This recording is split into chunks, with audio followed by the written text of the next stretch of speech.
नमस्कार साथियों। आज मैं आपसे एक प्रश्न पूछना चाहता हूं। क्या कभी आपने महसूस किया है कि कुछ लोग जिनकी लाइफ में सब कुछ सही चल रहा होता है और अचानक से आप देखते हैं कि वो बेचैन रहते हैं, एक एंजाइटी रहती है, एक परेशानी में रहते हैं। वहीं दूसरी तरफ आपने कुछ ऐसे लोगों को भी देखा होगा जो लोग किसी गहरी मुश्किल से निकले हैं, लेकिन उनके चेहरे पे आपको एक शांति का भाव दिखेगा। तो ऐसा कैसे होता है और ऐसा क्यों होता है? तो आज के इस वीडियो में हम इसी का साइंस समझेंगे कि ग्रेटिट्यूड का साइंस एक्चुअली है क्या। तो मेरा नाम राकेश है, आप जानते हैं। आज के इस वीडियो में हम समझेंगे कि ग्रेटिट्यूड जो है वो किस तरीके से हमारे जीवन में काम करता है। ग्रेटिट्यूड का जो ओल्ड मेथड है क्या वो इफेक्टिव है, और साथ के साथ हम समझेंगे कि ग्रेटिट्यूड जो है हमारे ब्रेन के साथ साथ क्या हमारी बॉडी, हमारे हार्ट और हमारी ब्रीदिंग तक को इम्पैक्ट करता है, या फिर ग्रेटिट्यूड हमारे इन्फ्लेमेशन सिस्टम को या हमारे जो है अंदर दूसरे जो नेगेटिव एस्पेक्ट है क्या उनको भी कम करता है। तो इस पूरे वीडियो में आज हम इसको समझने की कोशिश करेंगे, और मैं आपको यकीन दिलाता हूं कि वीडियो के एंड तक आप एक ऐसा तरीका लेके जाएंगे ग्रेटिट्यूड का जिस तरीके से आप सबसे इफेक्टिव ग्रेटिट्यूड प्रैक्टिस कर पाएंगे। तो चलिए शुरू करते हैं। नॉर्मल जो ग्रेटिट्यूड का मेथड है वो कैसा मेथड है? जब भी आप नॉर्मल ग्रेटिट्यूड के बारे में सोचते हैं, आपको जब भी आपने कोई वीडियो सुनी होगा, कोई चीज पढ़ते हैं, तो आपको लगता है कि 5 चीजों की लिस्ट बना लो या 3 चीजों की लिस्ट बना लो। 30 दिन तक आप वो लिस्ट बनाते रहो और उसमें उन चीजों की लिस्ट बनाओ जिनके प्रति आपके अंदर एक आभार की फीलिंग है, ग्रेटिट्यूड की फीलिंग है। पर साथियों, मैं आपको बताना चाहता हूं कि ये जो लिस्ट आप बनाते हैं कि आपके फैमिली की, आपके मनी की, करियर की, रिलेशनशिप की, वास्तव में ये लिस्ट काम करती है। मैं मना नहीं करता हूं, मैं डिनाई नहीं करूंगा पूरी तरीके से, पर ये इतनी इफेक्टिव नहीं है जितना हम इसको समझते हैं, है ना। आभार की प्रैक्टिस कर रहे हैं तो हो सकता है आपके ऊपर काम करे, लेकिन ये उतना इफेक्टिव काम नहीं करती है। तो हमें जो है हमारे जो सर्किट्स हैं अंदर के, न्यूरॉन्स के जो सर्किट हैं, हमारे अंदर जो प्रो सोशल सर्किट्स हैं, हमारे अंदर जो सेरोटोनिन हमें चाहिए, उन सब चीजों को जनरेट करने के लिए, उनको एक्टिवेट करने के लिए हमें कुछ गहरा चाहिए। अगर हमारे पास कुछ गहरा नहीं है ग्रेटिट्यूड के लिए, तो फिर जो है हम इन सब चीजों को इस तरीके के इम्पैक्ट पैदा नहीं कर पाएंगे, है ना। तो हमारे ब्रेन में किस तरीके से काम करता है ग्रेटिट्यूड, इसको हमको समझने की जरूरत है। तो हमने हमारे जो ब्रेन है हमारा, उस ब्रेन में 2 सर्किट होते हैं मुख्य रूप से। एक होता है प्रो सोशल सर्किट। तो ये प्रो सोशल सर्किट क्या होता है कि जो हमें लाइफ के लोगों के और एक्सपीरियंस जो हमारे लाइफ के होते हैं उनके करीब लेके जाता है ना, जिसमें हम आगे बढ़ के एक्टिव होके और हिस्सा लेते हैं। जबकि दूसरा जो सर्किट होता है वो हमें फियर में लेके जाता है, फ्रीज कर देता है, या फिर जो है हमें पीछे हटने के लिए कहता है। तो इस तरीके से 2 सर्किट होते हैं। तो जो प्रो सोशल सर्किट होता है हमारा, ये प्रो सोशल सर्किट के अंतर्गत हमारा जो है एंटीरियर वो कॉर्टेक्स और मीडियल प्रीफ्रंटल कॉर्टेक्स, ये उसके अंतर्गत आते हैं। ये बेसिकली क्या करता है, मीडियल प्रीफ्रंटल कॉर्टेक्स क्या करता है, ये हमें जो है हमारे पूरे सिस्टम को एक्टिव करता है तेजी से, कुछ भी एक्शन लेने के लिए, कुछ भी डिसीजन लेने के लिए, या ये जो है ये समझने के लिए कि हम जो है किसी भी एक्सपीरियंस को, कि वो पॉजिटिव एक्सपीरियंस है या नेगेटिव एक्सपीरियंस है, उस एक्सपीरियंस को हम कैसे परसीव करते हैं। तो उसके लिए हमारा मीडियल प्रीफ्रंटल कॉर्टेक्स काम करता है। तो मीडियल जो प्रीफ्रंटल कॉर्टेक्स है, इसको हम एक एग्जांपल से समझते हैं। जैसे मैं आपको सजेस्ट करता हूं कि आप आइस बाथ लें। तो जब आप आइस बाथ लेते हैं तो आइस बाथ बहुत डिस्कंफर्टेबल होता है, थोड़ा परेशानी भी होती है हमें, इतनी ठंड हमसे सहन नहीं हो पाएगी, तो हमें बड़ी परेशानी भी होती है। लेकिन अगर जो है हम अपनी मर्जी से आइस बाथ ले रहे हैं तो क्या होगा, तो हमारा मीडियल प्रीफ्रंटल कॉर्टेक्स जो है हमें संकेत देगा, पॉजिटिव सिग्नल देगा। लेकिन अगर जो है किसी आइस बाथ का एक टब है और उसमें कोई व्यक्ति आपको धकेल देता है, तो सेम लेवल ऑफ डिस्कंफर्ट है, सर्दी भी उतनी ही लगी आपको, लेकिन चूंकि आपका कॉन्टेक्स्ट बदल गया यहाँ पर, और जैसे ही आपका कॉन्टेक्स्ट बदलेगा तो आपका मीडियल प्रीफ्रंटल कॉर्टेक्स जो है वो आपको सिग्नल नेगेटिव देगा, है ना, नेगेटिव सिग्नल देगा। तो ग्रेटिट्यूड को प्रैक्टिस करने से बेसिकली होता यही है कि जब हम ग्रेटिट्यूड की प्रैक्टिस करते हैं तो हमारा मीडियल प्रीफ्रंटल कॉर्टेक्स जो है हमारे चीजों को पॉजिटिव दिशा में टिल्ट कर देता है। जैसे सीशॉ, आपने सीशॉ टिल्ट देखा होगा, तो सीशॉ टिल्ट मतलब एक झूला है जो ऊपर की तरफ जा रहा है। तो क्या होता है कि जब हमारा medial pre frontal cortex active रहता है पॉजिटिव संकेतों के लिए, हम पॉजिटिवली एज ऊपर चले जाते हैं, और हमारा जो फियर और स्ट्रेस वाला जो पार्ट रहता है, जिसको हम एमिगडाला से करते हैं, एमिगडाला जिसको एक्टिव करता है, तो एमिगडाला ऐसे नीचे आ जाता है और हमारा ये वाला पार्ट जो है ऊपर चला जाता है। तो इसको हमको ऐसे समझने की जरूरत है कि इस तरीके का सीशॉ टिल्ट हमें देखने को मिलता है हमारे दिमाग में। किसके कारण? जब हम ग्रेटिट्यूड को प्रैक्टिस करते हैं अच्छी तरीके से, इफेक्टिव वे में, इफेक्टिव ग्रेटिट्यूड को प्रैक्टिस करते हैं। तो इफेक्टिव ग्रेटिट्यूड को प्रैक्टिस करने का रियल फॉर्मूला क्या होना चाहिए, क्या है? तो इफेक्टिव ग्रेटिट्यूड को अगर जो है हमें प्रैक्टिस करना है, तो इसका बड़ा अच्छा रियल फॉर्मूला ये है कि हम कोई ऐसी स्टोरी देखें जो हमारी लाइफ में हमने ग्रेटिट्यूड रिसीव किया हो। जैसे कि हम किसी पर्टिकुलर परेशानी में हैं, अचानक किसी व्यक्ति ने हमें बहुत हेल्प की है, और उस हेल्प के बाद हमारी इमोशनल फीलिंग बनी उसके लिए, कि वो व्यक्ति जो है, उसके लिए एक आभार हमारे अंदर से निकला।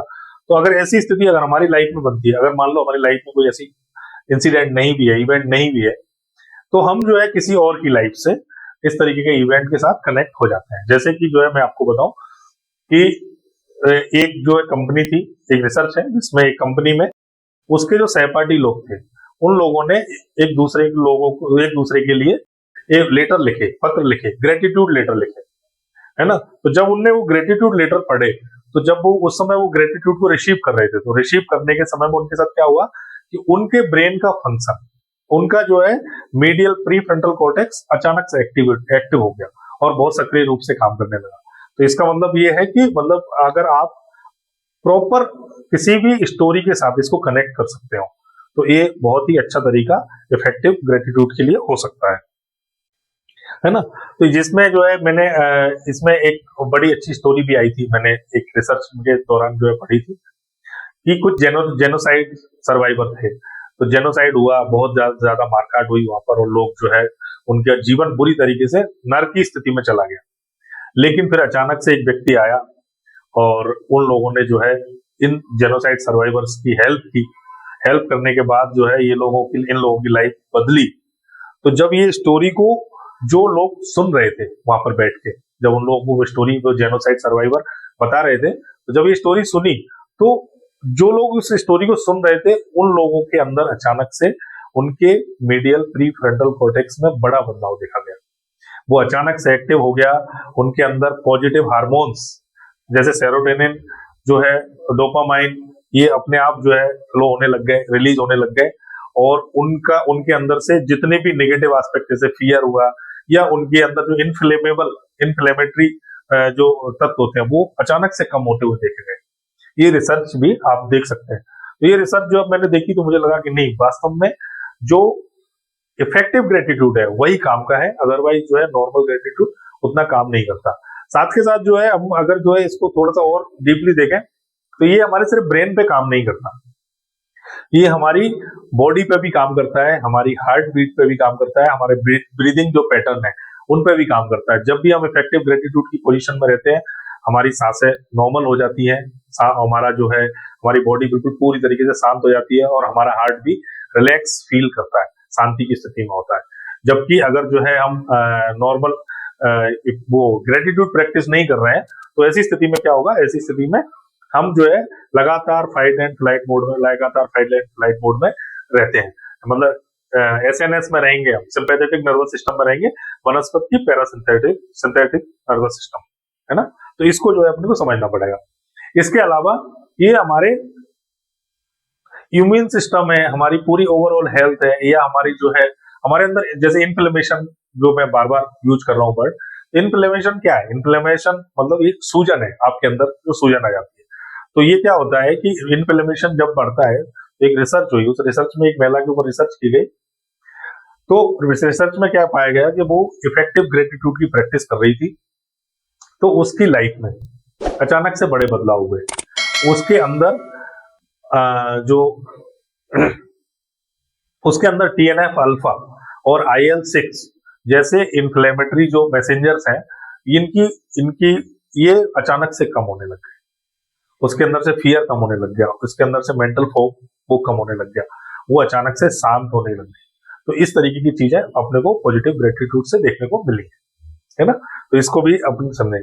तो मैं आपको जो है सिर्फ एक ही चीज सजेस्ट करता हूं कि आप भी अपना एक वीकली एक शेड्यूल बनाएं, जिस शेड्यूल में कि हम जो है उसको प्रैक्टिस कैसे करेंगे। जैसे मैं आपको पहले एक छोटी कहानी सुनाता हूँ। जैसे मान लीजिए एक कहानी है जिसमें एक आदमी जो है अचानक से उसका एक्सीडेंट होता है और वो हॉस्पिटलाइज है और उसको अचानक से ब्लड की जरूरत है, और ब्लड की जरूरत के बाद उसको पैसे की भी जरूरत है, अचानक से कुछ इंजरीज है, ऑपरेशन करने पड़ेंगे, लेकिन उसके माँ बाप या फैमिली के पास कोई पैसे नहीं। अचानक से उसका बचपन के दोस्त को कहीं से खबर मिलती है और बचपन का दोस्त हॉस्पिटल में आता है और डॉक्टर से बात करता है और डॉक्टर को बोलता है कि आप ऑपरेशन की तैयारी करिए और सारा खर्चा मैं उठाऊंगा, और वो उसकी माँ के साथ बैठ के उसके ऑपरेशन होने तक का इंतजार करता है और उसके बाद वो चला जाता है।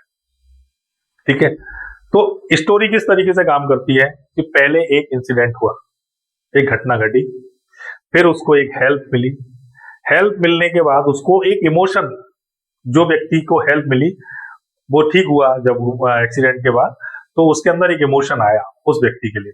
तो वो इमोशन कैसा आया, उसकी फीलिंग कैसी है, वो फीलिंग भी आपको लेनी है ना। इसको आप प्रैक्टिस करें लगातार। तो इस तरीके से आप एक अपना शेड्यूल बनाएं कि कोई स्टोरी, आपकी लाइफ की कोई स्टोरी ले लीजिए आप। अगर आपकी लाइफ में कोई स्टोरी नहीं है तो कोई ऐसी स्टोरी ले लीजिए जो किसी दूसरे की लाइफ से हो, लेकिन आप उससे डीपली कनेक्ट हो पाते हो। तो ऐसी स्टोरी को आप ले लीजिए। फिर इसके बाद आप जो है इमीडिएट ये इसमें देखिए स्टोरी में कि उसको काम, ये इंसिडेंट क्या था, उसको क्या हेल्प मिली, हेल्प के बाद उसने किस तरीके के इमोशंस को फील किया, है ना। और फिर उसके बाद इस चीज को आप हर वीक में कम से कम, मैं तो सजेस्टेड तो वीक में है, लेकिन मैं कहता हूँ हर दिन में आपको 2 से 3 बार अगर जो है इसको प्रैक्टिस कर लेते हैं आप, 1 से 3 मिनट के लिए भी प्रैक्टिस कर लेते हैं, आप अपनी आंखें बंद करें, बैठें और वो ये तीनों पॉइंट को देखें, और तीनों पॉइंट को देखने के बाद फिर उस स्टोरी को के रियल एस्पेक्ट में जाएं, उस इमोशंस को, उस फीलिंग को के साथ आप कनेक्ट हो जाएं। तो जैसे ही आप कनेक्ट होते हैं वैसे ही इमीडिएटली आपकी बॉडी में इमीडिएट सेरोटोनिन रिलीज होने लग जाएगा, आपका प्री फ्रंटल कॉर्टेक्स जो है वो एक्टिवेट हो जाएगा, आपका processor social network completely activate हो जाएगा, और साथ के साथ एमिगडाला, फियर और इस तरीके के जो नेगेटिव हार्मोन है वो इमीडिएट कम होने लग जाएंगे, और आप अपनी लाइफ में उस तरीके का टिल्ट देख पाएंगे जो सी सॉफ्टवेयर टिल्ट मैंने आपको बताया। तो बस मेरी आपसे सिर्फ इतनी रिक्वेस्ट है कि आप जो है इस वीडियो को आपने देखा, आप मेरे साथ बने रहे, आप इसको कम से कम 7 दिन तक प्रैक्टिस करें, और 7 दिन की प्रैक्टिस के बाद मतलब आप आज ही एक स्टोरी लिखें और उसको 7 दिन तक प्रैक्टिस करें, और 7 दिन प्रैक्टिस करने के बाद आप जो है कैसा महसूस कर रहे हैं उसको आप कमेंट में लिखकर हमें जरूर बताएं। ठीक है, थैंक यू दोस्तों, मिलते हैं नेक्स्ट वीडियो में। और आपको जिस भी इमोशंस पे वीडियो चाहिए आप मुझे जो है कमेंट में जरूर लिखें, मैं उस इमोशन पर वीडियो आपके लिए जरूर बनाऊंगा। थैंक यू दोस्तों, थैंक यू वेरी मच।